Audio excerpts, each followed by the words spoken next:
El día 1 de septiembre hubo tres discursos, unos más importantes que otros, hay que decirlo.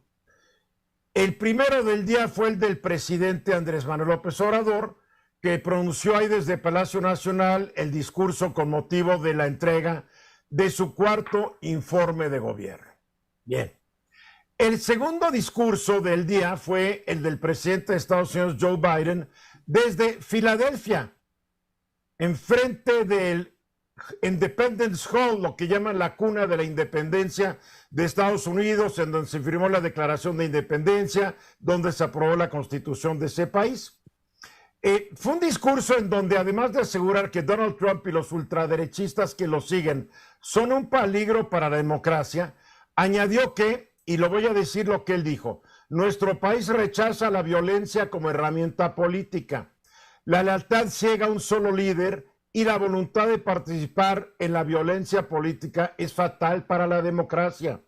Escuchamos hablar cada vez más sobre la violencia como una herramienta política aceptable en este país. No lo es. Nunca puede ser una herramienta aceptable. El tercer discurso de ese 1 de septiembre fue poco antes de la medianoche, cuando el presidente de Argentina, Alberto Fernández, pues dijo algo respecto al intento de asesinato que horas antes se había tratado de perpetrar sobre su antecesora en el cargo y hoy vicepresidenta de Argentina, Cristina Fernández. ¿Qué dijo el presidente argentino? Podemos disentir, podemos tener profundos desacuerdos, pero en una sociedad democrática, los discursos que promueven el odio no pueden tener lugar porque engendran violencia y no hay ninguna posibilidad de que la violencia conviva con la democracia.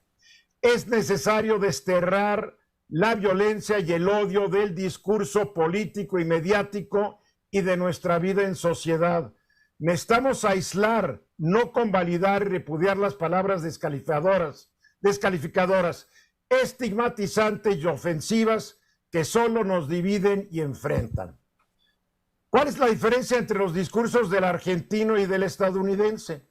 Que en el del mexicano no mencionó ni una sola vez el tema de la violencia política, como si esta no existiera en México.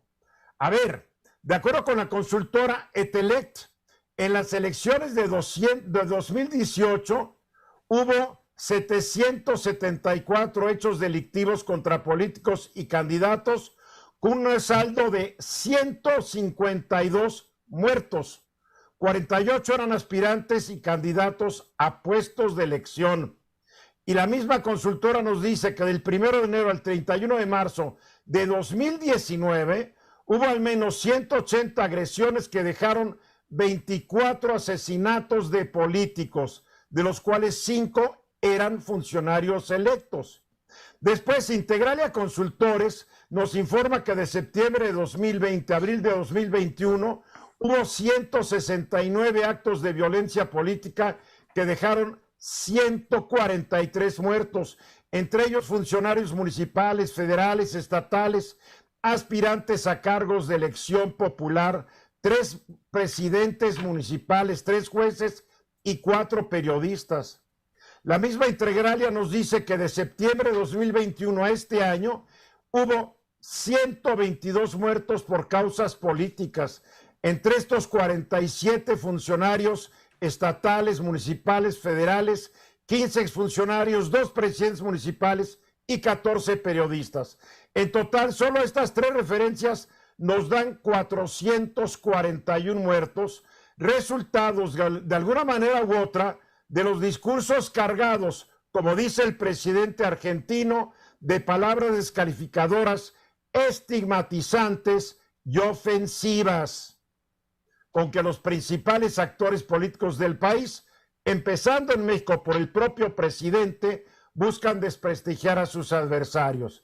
Yo creo, después de oír a Biden y a Fernández, que ya es hora que el presidente de México, Andrés Manuel López Obrador, condene la violencia política y los discursos de odio, y además que predique con el ejemplo. Alejandro.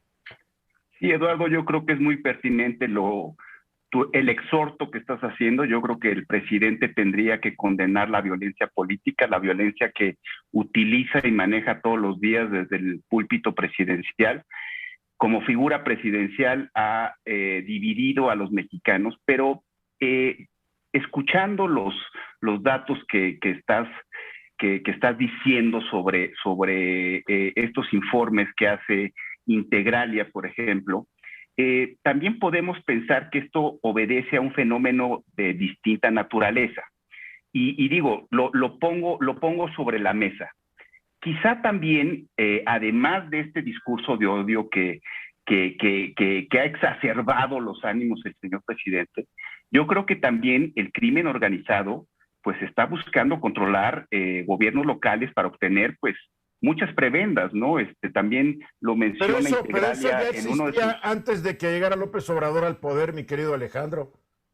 No, Eso claro, pero yo desde creo los... que ese fenómeno se ha exacerbado, ¿no? Y es la intención Bien. del crimen organizado de controlar a algunos gobiernos locales, pues para Bien. obtener protección policíaca, información privilegiada. Pues sí, quieren llevar agua a su molino. Guillermo. Yo podría entender, sin justificar, que durante la campaña política el discurso polarizante sea una herramienta, pero no cuando ya eres el jefe del Estado. Y yo lo voy a llevar a otro contexto. Yo no lo entiendo ni desde el punto de vista de una campaña, ¿eh? Pero digamos que sucede, ¿no? Ahora, ya eres jefe de Estado y tienes que entender que eres una figura en la que muchos jóvenes que quieren dedicarse a la política te ven como su referencia, como su modelo a seguir. Y si desde muy jóvenes les enseñas que esa es la dinámica que hay que seguir para combatir a tus rivales sin el diálogo, sin la política, sino simplemente con la agresividad, pues ¿qué futuro le espera a las clases políticas jóvenes de este país que están aprendiendo de su mentor que así es como se debe de hacer la política? Mal. Rodrigo. Yo creo que desde el poder no puedes denostar a nadie. Y mucho menos a parte de los gobernados. Ahí es el principal problema, porque si empezamos desde la campaña, como dice Guillermo Vázquez, que desde la campaña comienza esto, pues es muy difícil pararlo, pero si ya estás ya como gobernante, si fueras como oposición, que tampoco está justificado, pudieras hacerlo, pero como gobernante que gobiernas para todos es prácticamente imposible, ¿no? Luzma. Pues fíjate que yo reflexiono mucho el tema de la actitud del presidente cuando él era oposición y ahora que es gobierno.